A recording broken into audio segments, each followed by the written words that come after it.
우리 지역의 막 걸러낸 이슈를 잘 빚어 전달해드립니다. 막걸리 천태만상 181회 시작합니다. 먼저 한 주간의 이슈 짚어보겠습니다. 이슈 길잡이 세전복신문의 정성화 기자 나왔습니다. 어서 오십시오. 네, 안녕하십니까. 네, 요즘 많이 바쁘시죠? 네, 좀 굉장히 버라이어티한 이슈들이 굉장히 많죠. 그러니까요. 그러니까 네. 사실은 이게 터질 법한 이슈인가 싶은 이슈들도 많이 터지고 있어서 네, 그렇죠. 네, 오늘 좀 바쁘게 좀 진행해봐야 될 것 같습니다. 네. 바로 살펴보죠. 첫 번째 픽부터 보실까요? 네, 이겁니다. 지금 교권 관련된 이슈가 꾸준히 제기되고 있어요. 네, 맞습니다. 그래서 이렇게 다 알아봤는데, 자 이제 학교에 이제 악성 민원들이 있잖아요. 네, 맞습니다. 학부모들 그러니까 네. 일부겠지만 악성 민원들이 있는데 이걸 누가 처리할 거냐를 놓고 지금 아주 혼돈의 그 카오스죠. 네, 맞습니다. 사실 굉장히 씁쓸한 소식인데 교육부에서도 교권 보호 대책이라는 걸 내놨는데 핵심은 바로 교사들이 직접 학부모 민원을 접촉하지 않도록 하겠다는 게 핵심입니다. 그러면 어떻게 할 거냐라고 했을 때 그 학교장 직속으로 학부모 민원 전담팀을 꾸리겠다. 5명 안팎으로 하겠다라는 건데 여기에 그 5명 안팎을 누구를 네. 집어들고 인사를 낼 거냐라고 네네. 했는데 행정실장이라든가 네. 뭐 당연히 학교장 그 다음에 중책을 맡고 있는 그런 관리직들을 중심으로 해서 좀 하겠다 이렇게 5명 안팎으로 하겠다라고 했는데 이제 중요한 건 이 부분에서 행정직 공무원들이 네. 왜 우리를 여기다 포함시키냐 우리는 못하겠다 네네. 학부모 민원 처리 전담팀에서 빼달라라며 보이콧을 선언했다는 겁니다. 실제로 우리 그 전북교육청 같은 경우는 그 행정직 공무원이 주축이 된 노조가 바로 공무원 노조인데요. 그렇죠. 기자회견을 가졌는데 자 학부모 상담과 직접적인 연관성이 없는 행정직은 네네. 그 전담팀에서 네. 학부모 민원 전담팀에서 좀 제외해달라. 바로 보이콧을 공식으로 선언한 상태입니다. 그러니까 이게 민원 대응팀이라고 하는 거를 꾸려서 네네. 운영해봐라라는 거예요. 네, 정사 기자 맞습니다. 얘기했던 것처럼 학교장을 포함한 이제 대응팀의 네. 구성원들이 있을 텐데, 네. 그러니까 원론적으로는 교사가 학부모와 직접 접촉하지 않게 하겠다라는 네네. 건데, 네. 그러니까 이런 민원을 그러면 왜 우리가 처리해야 돼?라고 폭탄 돌리기가 시작된 네, 겁니다. 그래서 네. 학교 비정규직 지부 역시 악성 민원의 욕바지가 될 수 없다라고 거부하고 나섰잖아요. 맞습니다. 흔히 이제 공무직으로 불리죠. 뭐 무기직이라든가 그렇죠. 기간제라고도 행정용어로는 그렇게 표현하는데 어쨌든 공무직 직원들까지도 같이 포함하도록 돼 네네. 있습니다. 거기에 대상으로 지목이 돼 있다 보니까 공무직들도 사실을 발견하고 나선 겁니다. 왜 우리가 학부모 민원 업무까지 가뜩이나 바쁜데 여기까지 처리를 하냐? 사실상 우리를 그 폭탄 돌리기에 희생양 삼으려고 하는 거 아니냐 이런 얘기입니다. 뭐 한마디로 그만큼 학부모 민원은 악성 민원이 많다라는 얘기인데요. 이렇다 보니까 그 교육계 안팎에서 지적되는 부분들이 있습니다. 바로 지금과 같은 그 폭탄 돌리기 상황을 만들지 않으려고 그러면 대응팀을 구성하는 게 중요한 게 아니라 학부모 민원이 악성이 되지 않도록 할 네네. 근본적인 원인이 뭔지부터 진단하고 그걸 해결하는 게 더 중요한 거 아니냐 이런 지적들이 커지고 있습니다. 그래요. 네. 네, 공무직 노조는 그렇게 이제 주장을 하더라고요. 네. 이런 악성 민원에 우리도 피해자다. 그렇죠. 그런데 왜 우리가 피해를 받고 있는데 네. 피해자를 보호해야 될 교육 당국에서 왜 우리를 악성 민원의 네. 대응팀에 넣냐라고 하는 얘기들을 하더라고요. 그래서 아까 정석 기자 방금 얘기했던 것처럼 근본적인 문제부터 진단해서 네. 그 문제를 좀 제대로 우리가 분석하고 진단하는 작업부터 필요한데 네. 그냥 섣부른 대책들이 나오다 보니 네네. 현장에 혼란이 있는 것 같습니다. 네, 다음 픽 보실까요? 네. 우리 정석 기자의 결혼을 앞당길 만한 좋은 소식입니다. 근데 진짜로 이게 뭐 부모 급여가 있다고 하는데 영세에 100만 원으로 올려주겠다. 그게 맞는 말입니까? 이게 가짜 뉴스는 아닙니까? 아닙니다. 맞는 얘기입니다. 그 내년 1월부터 네. 그 영유아를 둔 가정에 지급되는 부모 급여라는 게 있습니다. 이 그 부모 급여를 각각 42% 상향하겠다는 내용의 예. 그 아동수당법 시행령 개정안이 국무회의를 통과했다는 소식입니다. 따라서 그 영세의 경우 현재 월 70만 원씩 지급이 되는데 100만 원으로 상향이 되고요. 네. 그리고 1세는 35만 원에서 50만 원으로 인상되게 됐습니다. 여기에 한 가지가 더 주어지는데요. 7세까지 지급되는 그 아동수당이라는 게 있습니다. 월 10만 원씩 지급되는데 네네네, 있죠. 이거는 종전처럼 월 10만 원씩 그대로 별도로 추가로 지급이 됩니다. 그래요. 저도 네네. 얼마 전까지 받았습니다. 네, 그렇죠. 우리 작가도 받았을 거예요. 네네. 네. 근데 이게 지금 결국에는 현금 이제 직접 지원 정책인 그렇죠. 거잖아요. 예, 맞습니다. 근데 이게 현금을 지원한다고 해서 과연 네네. 이제 그 흔히 말하는 출생률이 높아지냐 네네. 그거에 대한 부정적인 시각도 많잖아요. 네. 현금성 지원은 사실상 그 효과가 크지 않다라는 게 대체적인 평가인데요. 네. 예컨대 이런 겁니다. 그 출산 장려 정책의 경우 중앙 정부보다는 지자체들이 훨씬 많이 다양한 사업들을 하고 있고 금액도 훨씬 큽니다. 예를 들어서 뭐 잘 아시겠지만 도내 지자체 같은 경우도 적게는 뭐 아이 한 명 나오면 수백만 원, 네네. 많게는 수천만 원까지 지원하지 않습니까? 그렇죠. 근데 여기서 중요한 게 있습니다. 현금성 지원이 그렇다면 효과가 있느냐라고 했을 때 만약에 효과가 있었다면 지금의 소멸 위기는 없었겠죠. 그러니까 이거를 네네. 사실 뭐 계산을 해서 네네. 분석해볼 필요도 없습니다. 네. 지금을 보면 되잖아요. 예, 맞습니다. 바로 그래서 사실 이제 소멸 위기를 극복하지 못할 정도라고 한다면 현금성 사실상 그런 점을 고려했을 때는 그 출산 장려책은 네네네. 말 그대로 출산율을 높이기 위한 수단이라기보다는 사실상 그 육아로 인한 경제적 부담을 좀 덜어주자는 그런 취지로 보는 게 오히려 합리적일 것 같습니다. 그렇죠. 중요한 거는 단순히 경제적인 문제가 아니라 사회적 가치관들이 크게 변하고 있다라는 게 네네. 문제인 것 같습니다. 단순히 그 몇 푼 뭐 몇백 몇천 더 준다고 해서 결혼을 하고 아이를 낳고 그리고 그 아이들을 성장할 때까지 키우고 그런다는 게 사실 쉽지가 않죠.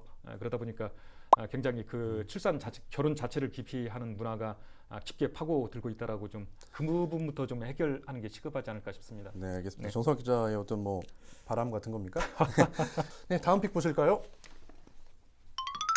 네, 그 총선 열차가 이제 출발했습니다. 네, 전주 을 지역이 그 핫해요. 최근에 이제 국민의힘의 정운천 의원이 출마하겠다. 선언했죠. 네, 사실은 상황이 녹록치 않아가지고 네네. 일각에서는 전주에서 출마 안 하고 포기를 하고 네네. 서울로 가는 거 아니냐라고 네네. 하는 시각도 있었는데 결국에는 아니다. 네, 당당하게 전주에 네. 출마하겠다라고 밝혔고요. 또 최근에 이제 뭐 더불어민주당에서도 여러 후보군들이 네. 목소리를 내고 있는 상황입니다. 네. 이제 전쟁이 시작된 겁니까? 네, 맞습니다. 총성이 울린 것 같은데요. 현재 그 자타로 거론되는 입 후보 예정자들 예비 후보군 네네. 있죠. 열댓 명, 20명 가까이 되고요. 네네. 그리고 이 가운데 좀 전 뭐 여기 잠시 여기 자막에도 나왔듯이 현역 국회의원만도 무려 3명이 이미 그렇죠. 출마를 사실상 공식화한 상태입니다. 예를 들어서 좀 전에 말씀드렸던 그 전국구 비례대표로 네. 있는 국민의힘 정운천 의원 전주을 복귀를 기자회견을 네네. 열어서 선언을 한 상태고요. 역시 마찬가지로 전국구 그 비례대표로 있는 더불어민주당의 그 양경숙 의원 역시 전주울로 고삐를 좀 돌린 상태입니다. 그리고 4월 재보선으로 금배지를 처음으로 달게 네. 됐죠. 진보당의 강성희 현 의원이죠. 바로 그 현 의원 역시 첫 방어전을 치르게 됐는데 표밭 따지기에 주력하고 있는 상황입니다. 네, 그렇습니다. 네. 현역만 3명이 아주 특이한 지역인데 네. 자, 지금 현역은 근데 지역구 현역은 네네. 진보당의 강성희 의원이에요. 그래서 진보당도 얼마 전에 진보당 내 총선 출마자들도 발표하기도 했는데요. 아주 핫한 지역인데요. 자, 하나만 더 물어보고 싶은 게 정석 네. 기자, 네. 정치부 기자도 오래 하셨으니까 네. 이 예전에 우리 그 말씀하셨던 것처럼 국민의당이 네네. 한번 돌풍을 일으켰었잖아요. 네네, 그렇죠. 이번 내년 총선에서도 이 3지대, 흔히 말하는 3지대라고 하는 그 3지대 정당의 돌풍이 있을 거라고 보세요. 어떻게 보십니까? 그 야권에서 지금 얘기하는 거는 무당층 그러니까 네네. 국민의힘 또는 더불어민주당 양당 체제의 염증을 둘 다 느끼고 있는, 싫다. 둘 다 싫다. 이런 층들이 네. 대략 무당층들이 한 30% 정도 이렇게 보고 있는데 좀 전에 제가 말씀드렸던 2016년 7년 전에 어떤 일이 벌어진지는 아마 아실 네네. 겁니다. 정치에 조금 관심 있는 분들이라면 바로 야권이 더불어민주당 그리고 국민의당으로 분열이 되면서 그때 국민의당이 뭐 신생당이었죠. 말 그대로 네네. 신생정당이었는데 호남권에서 거의 전석을 싹쓸이하다시피 하는 엄청난 네, 돌풍을 원내정당으로 일으켜보였습니다. 진입했죠. 20석 이상 예, 얻어서. 바로 그겁니다. 우리 전북 지역 같은 경우 당시에 전체 의석 10석인데 7석이 국민의당이었고 더불어민주당은 졸지에 2석 그리고 네네. 좀 전에 앞서서 말씀드렸던 새누리당 정우천 의원이 1석을 차지하는 네네. 그런 일이 벌어졌는데 역시 바로 이런 부분들이 제3지대의 가능성에 네네. 대한 기대감을 현재 키우고 있는 상태다. 이렇게 봐주면 그런 될 것 전례가 같습니다. 있기 때문에 기대하는 네네. 것 같긴 한데요. 저 네네. 개인적인 생각으로는 뭐 정당이나 그렇게 만들어지면 사실은 이제 대권 후보를 중심으로 네. 움직이는데 네. 지금 거론되고 있는 3지대 같은 경우는 뚜렷하게 뭐 대권 후보로 거론되는 사람이 없어서 과연 짠 이게 속의 미풍에 그칠 소지도 네. 상당한 건 사실인데 네. 뭐 어쨌든 조금 더 지켜보죠. 예, 지켜보죠. 알겠습니다. 네, 이번 시간에는 천태만상, 천태만평, 전북일보 정윤성 화백의 만평으로 보는 세상 이어가겠습니다. 먼저 첫 번째 만평부터 보시죠.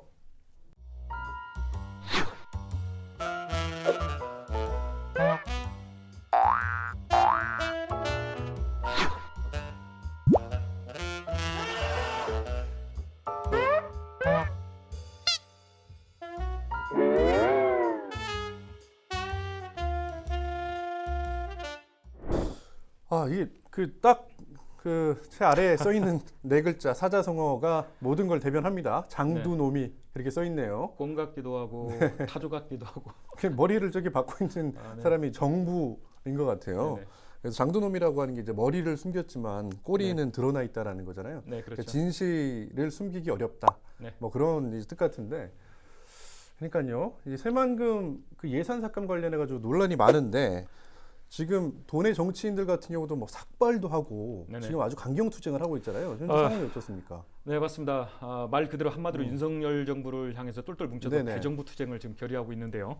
9월 5일 날 그 전북 도의원들이 단체로 삭발 투쟁을 결의를 했지 않습니까? 그렇죠. 이미 삭발했고 단식 투쟁을 시작했고요. 그리고 9월 7일 날 또 전북 출신 국회의원들을 비롯해서 사회단체장들 한 2천 명 정도가 국회 앞마당에 모여서 역시 국회의원들이 네. 단체로 또 삭발 결의를 했고요. 네네네. 나머지 좀 전에 말씀드렸듯이 사회단체장들도 이미 대정부 투쟁을 선언한 데가 250개가 넘습니다. 네. 뭐 이런 상황이고 한마디로 전북이라는 지역 사회가 거의 다른 이견이 없을 정도로 좀 대정부 투쟁 쪽으로 지금 몰려가고 있는데 요즘은 이런 겁니다. 이번 바로 이런 새만금 예산 삭감이 단순한 예산 삭감이 아니라 네. 잼버리 파행 사태의 책임을 빌미로 한 네네. 전북의 책임을 떠넘기려는 그런 정치 보복 행위다라는 네네. 거고요. 또 하나는 바로 예산이라는 걸 가지고 네네. 전북 지역을 조정하려는 그런 예산 독재다라는 네. 표현까지 현재 나온 상태고요. 그리고 또 하나는 여기 만평에 그려졌듯이 그럼 뭐 이제 신생 다른 지역은 사실상, 어떠냐? 예, 부산 가덕도라든가 뭐 GTX 문제라 이런 데들은 네네. 5천억 몇천억씩 지금 예산이 다 가 있지 않습니까? 그렇죠. 전북권 신공항 새만금 신공항이죠. 새만금 신공항 갖고는 이미 20년 이상 해왔던 거를 이제 네. 시작하는 단계인데 거의 90% 이상 뭐 7, 80% 지금 삭감하면서 난리가 나는 네. 상황인데 내년 7월 착공 예정인데 사실상 착공 자체가 지금 불가능한 상태에 몰렸지 않습니까? 네. 바로 전북을 홀대하는 거다라는 그런 여론이 형성되고 네네. 있는데 앞으로 당분간 상당히 극한 대정부 투쟁으로 이어질 것 같은데 효과가 있을지 좀 지켜봐야 할 것 맞아요. 같습니다. 장두노미처럼 전북 홀대 아니다 그렇게 얘기하지만 네.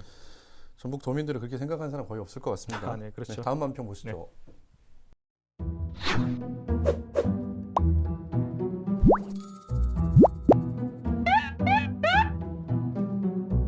여러분 이거 다 거짓말하는 걸 아시죠?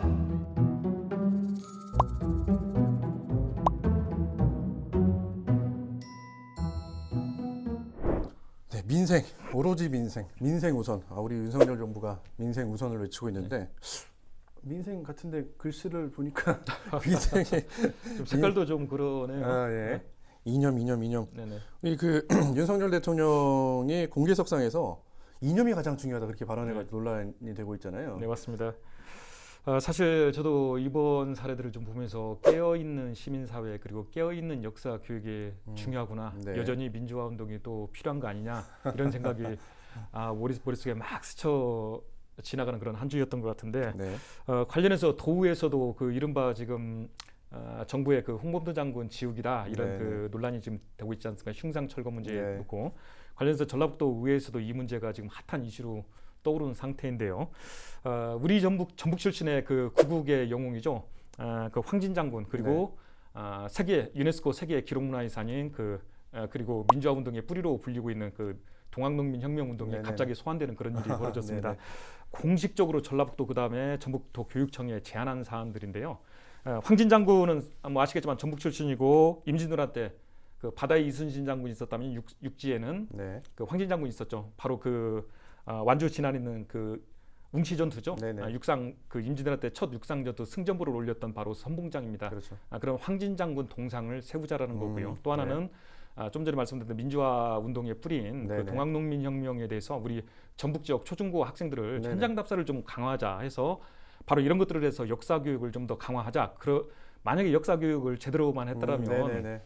이런 문제가 좀 발생했겠냐는 겁니다. 그 역사 교육을 잘 못 받으신 분들이 이렇게 예, 문제를 일으키고 있는 건가요? 도의회에서는 공식적인 얘기는 좀 그렇습니다. 그래서 제가 대신 전달해 드리는 건데 예. 바로 역사 교육을 좀 더 네. 제대로 좀 강화하자라는 네. 게 바로 공식적인 요청입니다. 네, 네. 알겠습니다.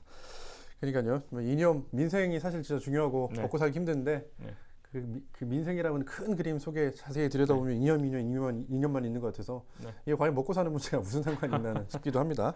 네네, 알겠습니다. 여기까지 하죠. 정석 기자 고생했습니다. 네, 감사합니다. 네, 이제 막걸리 메인 안주를 내보겠습니다.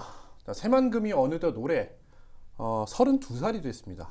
사업이 시작된 지 32년이 흘렀다는 얘긴데요. 그런데 새만금 사업은 여전히 현재 진행형입니다. 그런데 최근에 예산까지 대폭 삭감되면서 전북의 희망으로 불렸던 새만금이 절망으로 바뀌는 것 아닌지 우려가 커지고 있습니다. 새만금 절망인지 희망인지 오늘 이야기해보죠. 먼저 전북대학교 지구환경과학과의 오창환 명예교수님 나오셨습니다. 어서 오십시오. 예, 안녕하십니까. 네, 그리고 전북환경운동연합의 이정현 공동대표님 나오셨습니다. 반갑습니다. 예, 안녕하십니까. 교수님은 저희 최근에 네. 잼버리 관련해가지고 네, 나오셨었잖아요. 네. 그때 저희가 새만금 관련된 문제가 좀 심상치 않다. 조만간 또 모시겠다 했는데 이렇게 빨리 나오셨습니다. 그렇네요. 네. 좋은 겁니까? 안 좋은 겁니까? 뭐 저한테는 좋지만 이제 전북으로서 좀 안타까운 상황이네요. 네, 맞아요. 교수님이 이제 새만금 전문가시잖아요. 네. 새만금 관련된 문제들 제기하고 연구하고 활동 얼마나 하셨습니까? 지금 한 25년 정도. 25년 네, 정도요? 예. 오, 알겠습니다. 오 교수님께서 처음으로 새만금 사업 관련된 일을 한 게 한 활동가의 도움, 요청 예, 있었다면서요? 그때 이제 환경운동연합회 네. 주용기 활동가가 이제 저한테 수질 문제에 대한 발표를 좀 해달라. 네네네. 근데 그때는 새만금 추진하고자 하는 전라북도민들의 의지가 너무 강해서 네. 여기 문제 있다는 얘기 자체를 하는 것을 다들 힘들어했어요. 네네. 그러니까 좋다는 얘기하는 사람은 엄청 많은데 네. 문제 있다는 얘기하는 사람은 찾을 길이 없다 보니까 네. 저한테 부탁을 해서 저도 나 딱 한 번만 나가고 끝난다라고 한 게 25년이 됐습니다. 그래요. 하나만 더 여쭤보고 싶은 거는 제가 그 서두에 새만금 사업이 네. 새만금을 이제 사람으로 치면 네. 32살에 청년이 됐다 이렇게 네. 얘기했잖아요. 네. 근데 교수님 25년 동안 이 활동을 하셨으면 네. 이 새만금이 꼬꼬마할 때부터 보셨었잖아요. 그렇죠. 이렇게 컸어요? 네. 지금 모습이 어떻습니까? 뭐 옛날에 예측했던 거랑 거의 같습니다. 그래요? 네. 그러니까 그 전에 네. 제가 여기 이제 수질 문제 언급을 해주려 했던 것은 동직만경강 수질이 낙동강보다 더 나빴었기 때문에 네네. 이렇게 해서 새만금 사업이 제대로 되기는 힘들다라고 네. 생각해서 들어가서 수질 목표 달성할 수 없다고 했지만 네. 2013년이면 달성이 된다라고 하고 결국은 21년도에 네. 목표 달성할 수 없으니까 네네. 이 배수가 한번 열었잖아요. 네. 그 다음에 또 2003년에 그랬어요.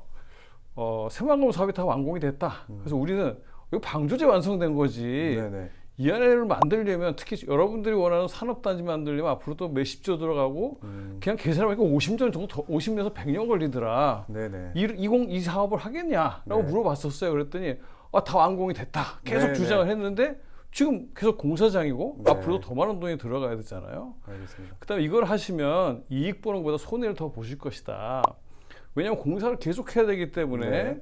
완료가 안 되니까 뭔가 데리고 들어오기도 힘들 텐데 수산업이나 이러한 엄청난 피해가 발생할 것이다 했는데 저희가 대략 계산해 보니까 1차 수산업만 한 지금 10조, 15조 들어가서 1차 수산업 10조가 날라갔으니까 가공업, 관광까지 하면 15조 넣고 한 20조 손해본. 그러니까 거의 알겠습니다. 35조가 날라간. 이 청년 새만금을 바라보는 교수님의 마음은 이해하겠습니다. 근데 할 말씀이 너무 많으신 것 같아요. 지금 다 해버리면 이분이 할 얘기가 없지 않습니까? 그렇죠. 사실 교수님만큼이나 우리 예. 이정현 대표님도 새만금과 관련된 그 인연이 깊잖아요. 예.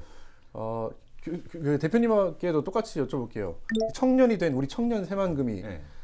좀 어떻게 바라보고 계십니까?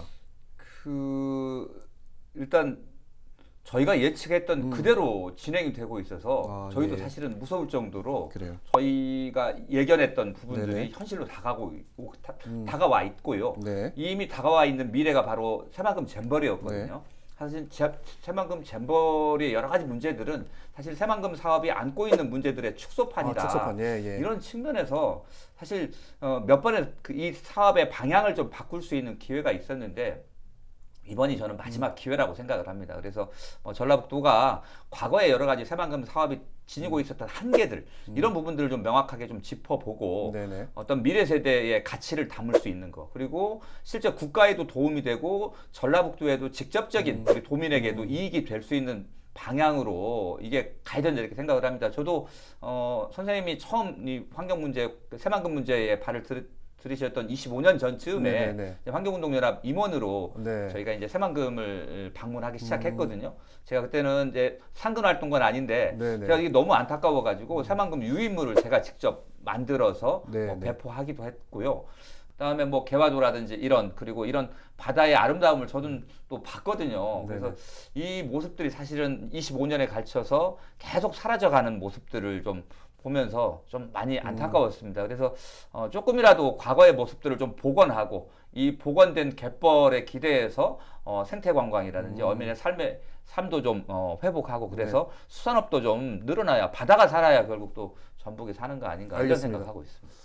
작가님 섭외를 잘하신 것 같습니까?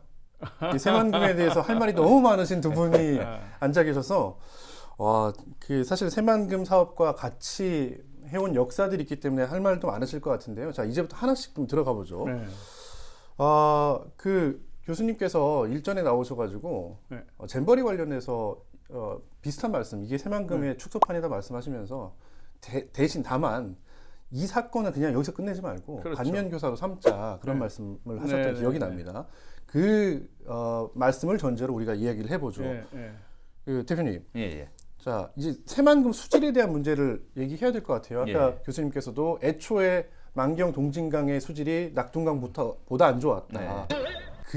그 물을 담는 새만금호의 수질이 좋아질 리가 없다라는 예측도 하셨던 것처럼 지금 현재 상황이 어떤지 좀 궁금합니다.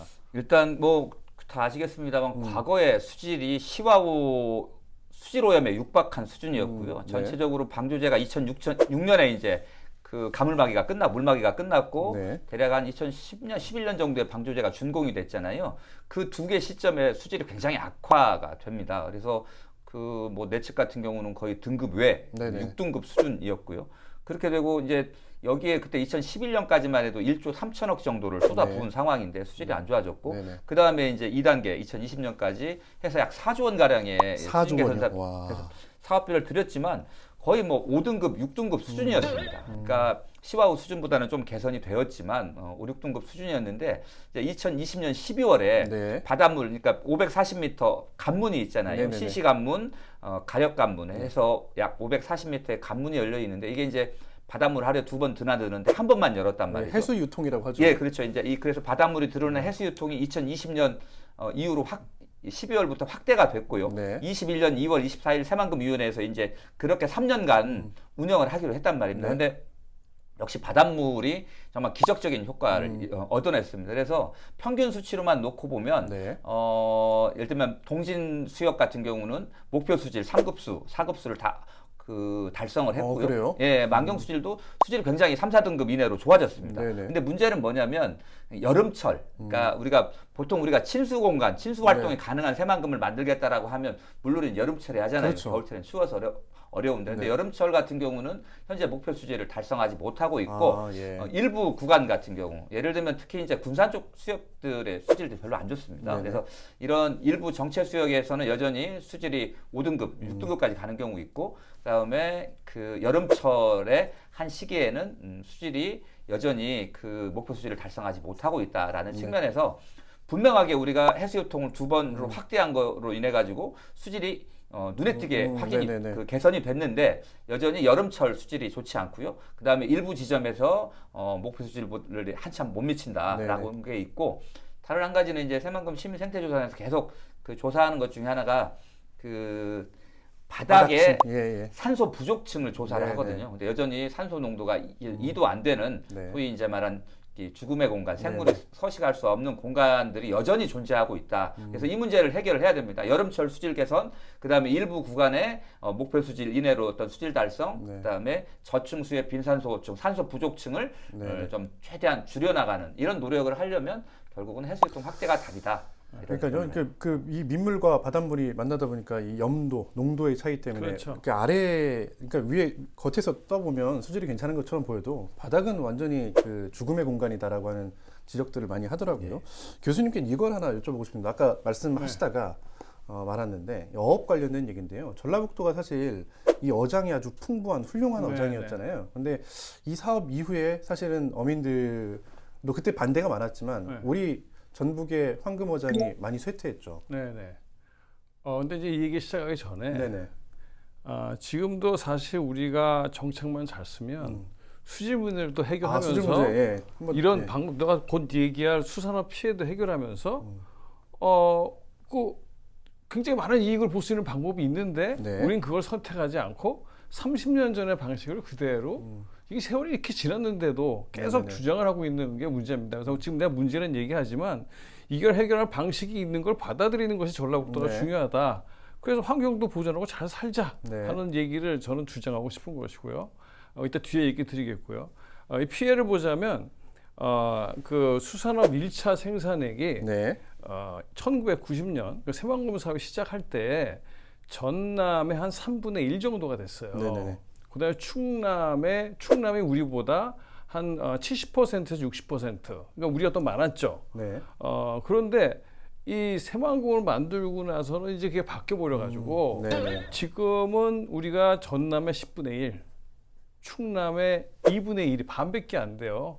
엄청 줄었죠. 근데 그 이유가 뭐냐면 새만금이 이렇게 낮은 곳이에요. 낮은 곳에 끝에다가 방조제를 세웠기 때문에 낮고 따뜻하고 영양분 공급되는 데가 산란장인 건 다 아시잖아요. 그러니까 전라북도의 수산업, 어류들의 산란장이 없어져 버린 겁니다. 그러니까 뭐 여러 가지 이유도 있지만 가장 중요한 원인은 새만금이 산란장 역할을 못함으로 인해서 이 물고기들이 다.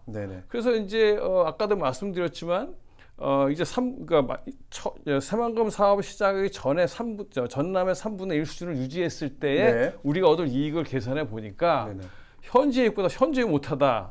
그래서 그것을 보니까 한 30년간 쉽죠. 1차 수산업만. 그리고 지금 현재 몇 년 동안 계속해서 1년 내 7천억을 손해보는 거예요.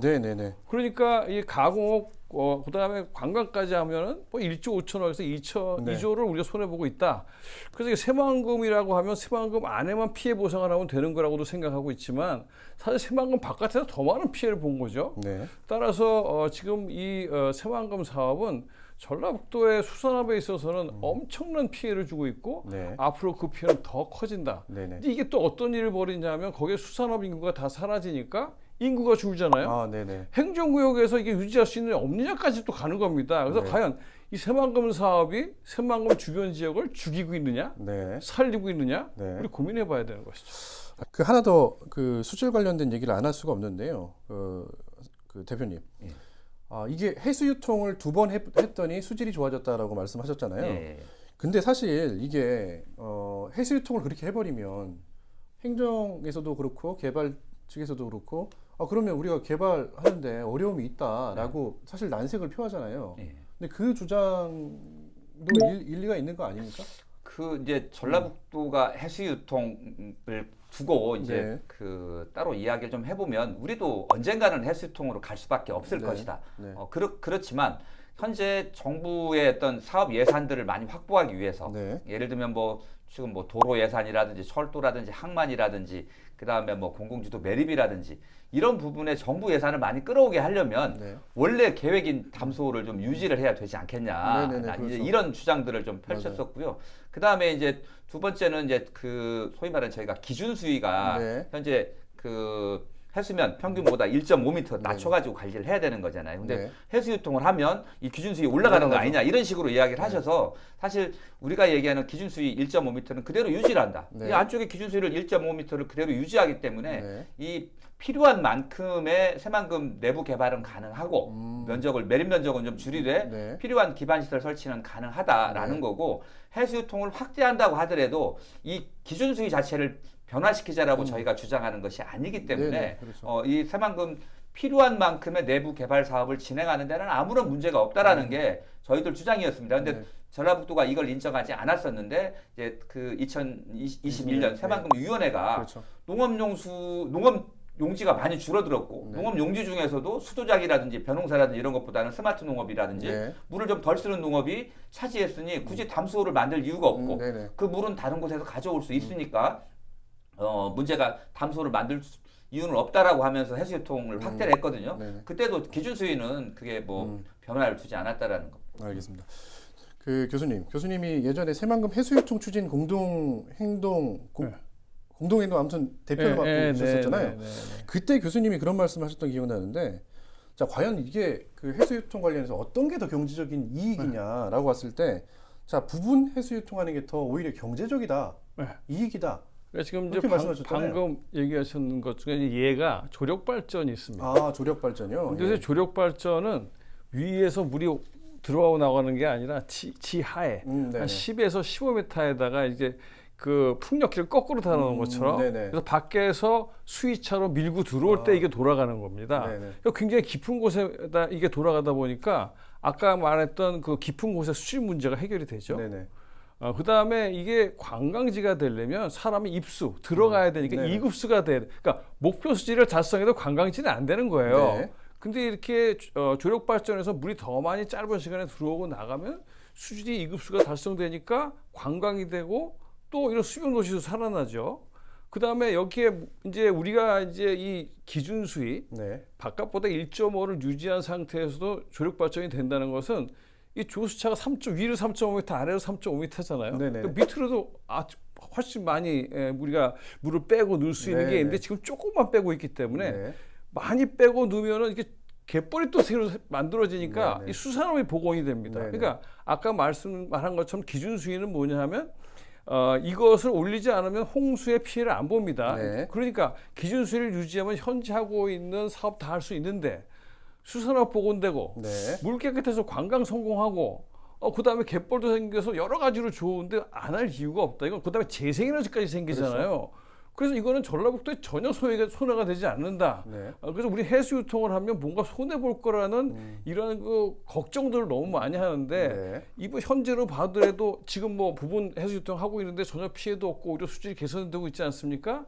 그래서 이거는 우리가 꼭 추진해야 된다. 조력 발전 그렇죠. 말씀하신 거잖아요. 네. 이게 결국엔 조수관만의 차로 이제 물이 들고 네, 나가고 하는 네. 그 차이를 이용해서 네. 재생에너지도 만들고 그렇게 조절하다 그렇죠. 보면 갯벌도 다시 복원되고 그다음에 수질도 좋아지고 뭐 그렇죠. 일석삼조 사조다 그런 말씀이시죠. 그렇죠. 그래서 이거는 해수 유통은 새만금 이익을 최대화, 아, 극대화하는 방안이다. 네. 그러니까 우리가 굳이 하지 않으려고 할 이유가 없다. 이렇게 말씀드리고 싶은 거예요. 근데 왜 저는 진짜 궁금한 게 예. 이렇게 저도 사실 잘 모르니까 이렇게 들으면 맞는 것 같거든요. 저희 이야기가 다 맞습니다. 아니 예. 아니 근데 왜 이런 얘기 들으면 한 검토도 한번 해보고 고민도 한번 해볼 법한데 왜 안 된다고 하는 논리를 세우는 겁니까? 그러니까 이제 앞서도 말씀드렸지만 저희들이 주장했던 그러니까 오 교수님이 신구상을 발표를 하셨죠. 네. 그러니까 일부 갯벌도 보존하고 그 지역 발전이라고 하는 도민의 어떤 욕구들도 좀 수용하는 네네. 그런 그 개발이 이제 새만금 신구상이었고 하나의 어떤 대안론으로서 이야기가 됐습니다. 근데 이 대안론은 사실 그 새만금 그 행정 소송에서도 네네. 그 예를 들면 법원의 권고안으로서 오 교수님을 중심으로 작성했던 새만금 그 신구상안이 요 문제로 좀 타협안으로 좀 네. 하면 좋겠다라고 했었는데 전라북도가 받아들이지 않았었거든요. 네네. 그러면서 이제 이 사업들이 좀 꾸준하게 왔고 일정 부분 2021년 2월 네. 새만금 위원회에서는 아까 이제 새만금의 담수호는 사실상 폐기하고 네네. 해수유통으로 물 관리를 하겠다라고 결정했던 내용들도 저희들이 주장했던 수질 예측이라든 이런 부분들이었거든요. 근데 이제 그런 측면인데 사실 이번 잼버리에서도 사실상 개발의 속도전, 그러니까 땅부터 넓히고 보자라고 하는 그겁니다. 그러니까 예를 들면 새만금의 여러 가지 사업들이 각각 개별 현재 지금 사업이 19개 사업이 진행이 되고 있거든요. 네. 근데 이 19개 사업들이 각각 서로 어떻게 연계되어 있고 어떤 상승 효과를 가져오는 건지. 네네. 예를 들면 산업단지가 잘 막 꽉 차 있고 네. 인구가 늘어나고 그랬을 때 사실은 새만금 수변 도시가 필요한 거잖아요.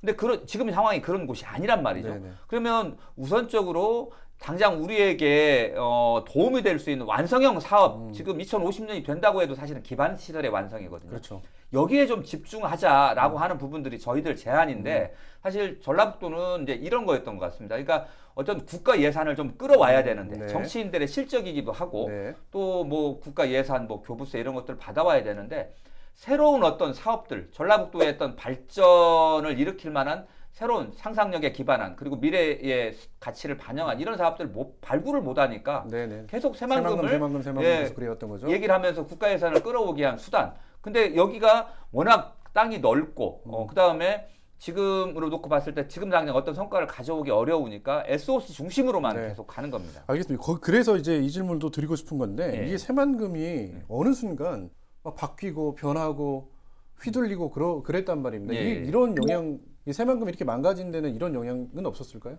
아니 그러니까 이게 지금 보면 네. 이게 국책 사업이냐 아니면 지역 사업이냐 어떤 때 보면 우리 전북 도민들 뭐 전북 정치권들이 다 나서서 새만금 예산 따왔다고 하지만 네. 그 새만금 예산이라는 게 곧 정부 부처 예산인 거잖아요. 네네. 매립이라든지 기반시설은 국토부 예산이고 네. 뭐 방조제라든지 관련한 농업 예산은 농림수산부 예산이고 사실은 우리가 다 나왔는데 그 국책 사업이라고 보면 국가가 어떤 책임지고 국가적 이익과 지역 사회의 이익을 잘 합해가지고 네네. 도움이 되는 걸 해야 되는 거잖아요. 근데 사실 지금까지 보면 이 국책 사업임에도 불구하고 국가 재정 계획이 없었단 말이에요. 네. 필요에 따라서 이제 전라북도가 요구하고 하면 이렇게 주는 방식으로 이 사업이 추진이 되다 보니까 네네. 사실 이게 국책 사업인지 지역 사업인지 알 수가 없는 이제 그런 상황들이었고요. 그러다 보니까 이 중앙 정부에서는 사실 이 지역 특히 이제 전북의 정치권이라든지 전북의 여론을 효과적으로 통제하기 위한 수단으로 예를 들면 전라북도가 우리는 낙후되어 있고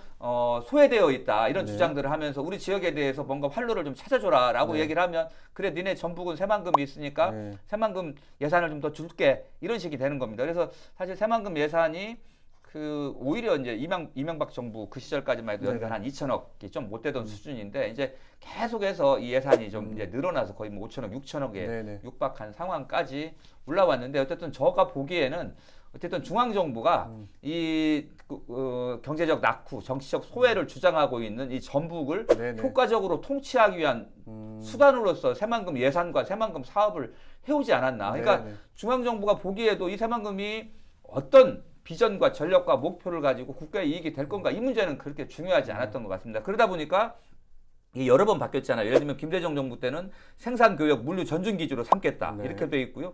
노무현 정부는 중국 시장과 연계한 꿈의 땅 새로운 비전. 이명박 정부는 동북아의 두바이, 네. 뭐 세계 경제의 자유기지. 뭐 박근혜 정부 때는 예를 들면 뭐 환황해권 얘기하면서 중국과의 네네. 뭐 이런 거 얘기했고요. 심지어 그 윤석열 대통령도 새만금 메가시티, 네. 새만금 국제투자진흥 지구 지정, 그 다음에 국제공항 조기 착공 지원하면서 신항만 철도, 공항 한 트라이포트가 공약이었잖아요. 네네. 그런데 사실 이런 공약 내놓고 이번에 갑작스럽게 네. 전면 재검토하겠다라고 하는 건 저는 이건 따로 놓고 봐야 되거든요. 새만금 기본계획은 정말 새롭게 재검토를 하는 게 맞고 네. 해수교통을 확대해서 매립 면적을 줄여나가는 부분들 SOC는 줄이되 전북에 도움이 되는 뭐 저는 2차 전지 특화단지라든지 네. 새만금 알리백 산업단지라든지 그 다음에 수산업 회복이라든지 이런 부분들은 정말 집중해서 가야 될 일이라고 생각을 하는데 어쨌든 그런 거에 대한 판단도 없이 이 잼버리 문제를 가지고 하는 부분들을 놓고 봤을 때 저는 좀 진정성은 좀 없어 보여서 네. 걱정입니다. 알겠습니다. 이게 2050년 이제 기반시설 뭐 완공, 준공 그렇게 목표를 세우고 있는데요. 그렇게 되면 이게 국책 사업이 60년짜리 국책 사업입니다. 세상에 어느 세계에 60년짜리가 있습니까? 사실 웃긴 좀 상황이기도 한데 그래서 아까 그렇게 말씀하셨던 것처럼 이게 뭐 진짜 국책 사업이기 때문에 어떤 계획을 세워서 차근차근 진행했다기보다는 전북 도민들의 어떤 욕망을 좀 자극하면 조금씩 예산을 던져주는 사업처럼 변질돼 버렸기 때문에 변질이 아니라 네. 원래부터 그랬어요. 원래부터 그랬다. 노태우 대통령이 네, 대통령 후보로 나왔는데 네, 네. 전라북도에 죽이 없잖아요. 네. 그러니까 그 이전에 타당성이 없는 네. 새만금 사업을 들고 나와서 그냥 던집니다. 그때 전라북도민들은 너무나 발전을 하고 싶은 욕구가 있었기 때문에 그렇죠. 이걸 덥석 봤죠. 그리고 이 사업이 완전 길잖아요. 그러니까 네. 정치인들한테는 중앙이고 지역이고 굉장히 편하네요. 이걸 내가 어떠한 그 구호를 하겠다.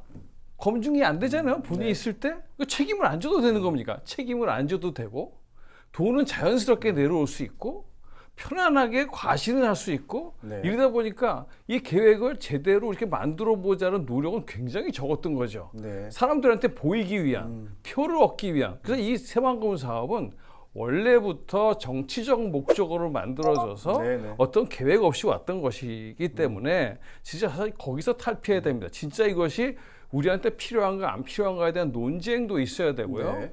근데 아까 이제 우리가 이제 조력 발전을 말씀을 드렸지만 사실 변화가 없는 건 아닙니다.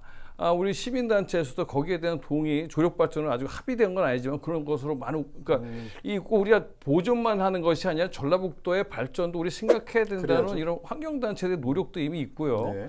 우리가 또 국회의원, 안호영 국회의원을 포함해서 많은 분들과 접촉하면서 그분들도 거기에 동의해서 네. 국회에서 그런 것을 움직이려고 하고 있고요. 그다음에 농어촌공사에서도 지금 조력 발전에 대한 어떤 그 연구 용역하고 있습니다. 네. 그래서 변화는 오고 있다. 변화는 오고 있는데 가장 중요한 전라북도의 변화가 없다는 겁니다. 네네네. 그러니까 전라북도는 왜냐하면 정치적인 어떤 부담이 있다 보니까 새로운 것을 암만 좋다 하더라도 이것을 시도하는 데는 부담이 있는 것으로 알고 있는데 그렇게 하면 이제부터는 정말 이런 정치적인 사업이 아니라 전라북도의 새만금 이 극대화를 하는 사업을 할 수 있을 것이라고 네. 생각되고 전라북도 좀 이제 좀 이게 확실하게 좀 움직였으면 좋겠습니다. 네, 알겠습니다. 지금까지 사실은 굉장히 답답한 얘기들 좀 했는데 이제 마무리를 이렇게 하면 안 됩니다. 이 새만금 사업 두 분 다 사실은 애초에 이 사업이 과연 제대로 시작이 됐냐라고 하는 거에 대해서는 두 분 다 동의하시면서 잘못됐다, 첫 단추가 잘못됐다는 거는 다들 동의하시지만 다만 이미 사업은 시작됐고 30년이 흘렀지 않습니까? 네. 그렇기 때문에 이 사업을 전면 재검토할 수도 없는 상황이기 때문에 지금부터 이제 대안을 찾아보고 싶은데요.